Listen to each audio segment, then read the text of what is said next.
Hello and welcome back to A Splash of Paint, brought to you in association with the SAA, Society for All Artists.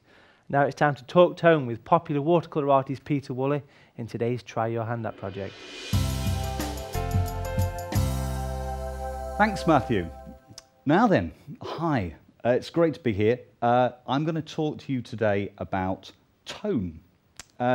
And tone, just to be sure what we're talking about here, we're talking about the lightness or darkness of an object within a composition. So we're talking about lights and darks, we're talking about contrasts. And I want to talk to you about how important it is to the success of any painting. And the best way to illustrate this is to do you a tonal study. And that's what I'm going to paint for you today. I'm going to paint a picture just using one colour. Now the colour I've chosen to paint the picture with is Paynes Grey, and the reason I've chosen that colour is because it's got a broad tonal range. It means you can get some really dark, rich colours down at one end, and so you can water it down and dilute it and get some nice pale colours at the other end. So a nice broad tonal range. You can, of course, use any colour you like, but I wouldn't recommend using something like cadmium yellow, which has a very narrow tonal range. The photograph I've chosen to work from today is West Burton Falls in the Yorkshire Dales. Now, it's a colour photograph, which adds an extra challenge to the exercise, because you have to think tones and not be too focused on the colours. I'll show you what I mean. I've got my Paynes Grey here, and I'm going to mix up a medium mix of that colour. The beauty of this is that it is a one-pot exercise, and most people when they have a go at this actually report finding it quite liberating, because they don't have to think about colours at all. It is just a one-pot exercise. The other thing is I'm going straight in here without any pre-drawing. I'm just going to start by blocking it out, thinking simply, trying to reduce it down to its simplest form. So with my medium Paynes Grey, I'll just test this on maybe a little bit more paint in there. I'll just start blocking this out. We've got the light is coming from the right, so this is as good a place to start. There we go. Now, always make sure, by the way, when you mix paint up, there's a little bit of unmixed pigment in there. Just be careful that you thoroughly mix your paint up. Any unmixed pigment floating around in there can completely mess up your wash. All right, so we've got the dark area here. In fact, there are shadows across the road. I'm going to use the same colour, the same mix for the shadow. So I'm just going to blend it all in together. Across the road. Something like that. There we go. It doesn't have to be precise. I have some shadows here. There'll be a few areas that are unexplained. So you don't have to explain away every tiny small part of your painting. Leave some bits ambiguous and leave it to the interpretation of your viewer. That's what I always think anyway. That's my excuse, and I'm sticking to it. We've got a road on the edge of the road down here. Now, we've got this part of the building is in shadow. It's not in strong shadow, it's not in a deep shadow, but I'm going to emphasize that just by painting the whole of this area with the same Paynes Grey. So I'm working quickly. I don't want to fiddle, that's the main thing. It's important not to get into the fiddle zone. Well, that's slopes down there. Now the brush I'm using, you may be interested to know, is a 1-inch Silver Range brush, 1-inch wash brush. It's very important, if you're going to keep things simple, to work with as big a brush as you can for as long as you can. It stops you fiddling. And we're all guilty of that from time to time, I'm sure you'd agree. All right, let's extend this shadow right the way across there so it meets up with the corner of that building there. Okay, just the edge of the building there. Just get the main. There we go. Okay, so we've got the basic design is starting to appear. There's a tree there, which just for the moment I'm going to ignore. I'm going to do that. I'm going to do that later. I just want to get some of the hills in the background. There's a building here, which is light against a dark background. There are some trees just behind it there. I don't know if you can see that. So the building is light, the roof is light, the trees behind it are dark, and this is the sort of thing we should be looking out for whenever we're putting a painting together. All right, whether you're painting in one colour or whether you're painting in lots of colours, you should always be looking for and identifying those points of contrast where you've got a dark against the light. So what I'm going to do there, for instance, is I'm going to paint in the trees. I'm going to make the trees a little bit bigger than they are.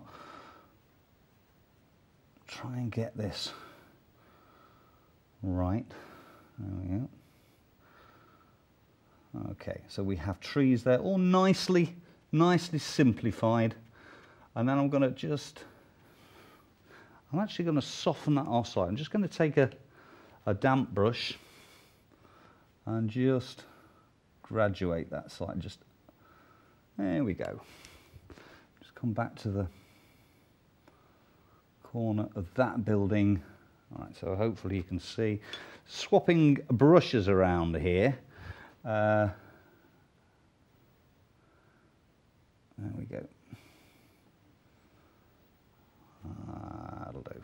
All right, so the road disappears, goes down there, and I'm reasonably happy with that. At this point, I've established this large area, the darker tone to the right. We've got the shadows casting across the foreground. It's not precise by any means. In fact, I'm going to extend a shadow across there just to make it a little bit more interesting. Okay, so nearly there. One more, a little bit more Paynes Grey here. As I say, it is a one-pot painting. We don't have to think colours, we only have to think tones. Did I say that already? I'm going to keep saying it because it is so important. Dark against light. If you've got tonal values that are the same or similar placed against each other, then it can weaken the whole composition, and that's what we're trying to avoid. So I'm just going to put a little bit of tone into the sky there. Because I've got a light tone there, if I darken the sky at that point, I create a contrast. I'm going to soften that off. Just clean water, just soften it off. I don't want to do anything too ambitious with the sky anyway, but I do want to graduate that slightly. There we go. Work that in. Okay.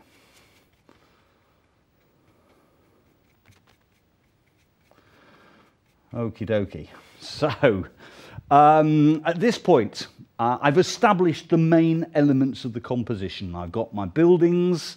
I've got darks against light, so I've put the dark sky in there specifically to contrast against the light tone of the building there. At this point, I just have to be a little bit careful that it doesn't clash, and I didn't want it to touch this area because it's still damp and I'd get a massive back run, and we don't want that. But at this point, I think it's looking good. It's very simple. We've reduced it down to its basic tones. In the next part, I'm going to be building up the tones and hopefully pulling it all together. So join me later in the programme when I'll be completing this tonal study. I'll see you later. Thanks, Peter. Great composition, nice broad tonal range. Paynes Grey is the ideal choice for getting to grips with contrast. We look forward to seeing more tonal techniques later on in today's programme. Now, before we take a little break, folks, we've just got time to see what artistic essential, versatile SAA professional artist Paul Beattie couldn't live without. Today I'm going to show you why you shouldn't be without the Langton Daler-Rowney block pad. This is an absolutely superb invention and I just love it. I always have a couple of these, at least 3 or 4 in my studio of different sizes. It's basically watercolour paper that is glued on 4 sides into a block like so. It's all glued together. So what that does for you is you've got watercolour paper here. So if you're doing watercolour painting, you don't have to pre-stretch, you don't have to pre-wet or do any prep work whatsoever. It's absolutely superb. All the different varieties are available. It's a superb pad. I use it for both watercolours and acrylics, and it's just such an absolute time saver. When you've done your painting, you've done your work, on the front side here, if you just look, there's a little gap on the front where it's not actually glued that you can actually slip a knife or a sharp object. When you finish, you just gently work your way all the way around the pad from one side to the other and back to the front, and there you go. You've got a finished piece of work without the hassle of stretching your paper and gluing it down and waiting for it to dry.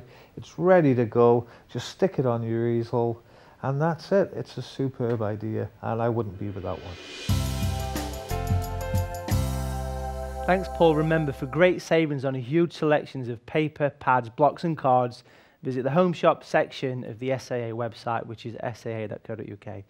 Right, folks, time to take a little break, but join us in part 3 when Peter Wooley puts the finishing touches to his Tonal Try Your Hand At project.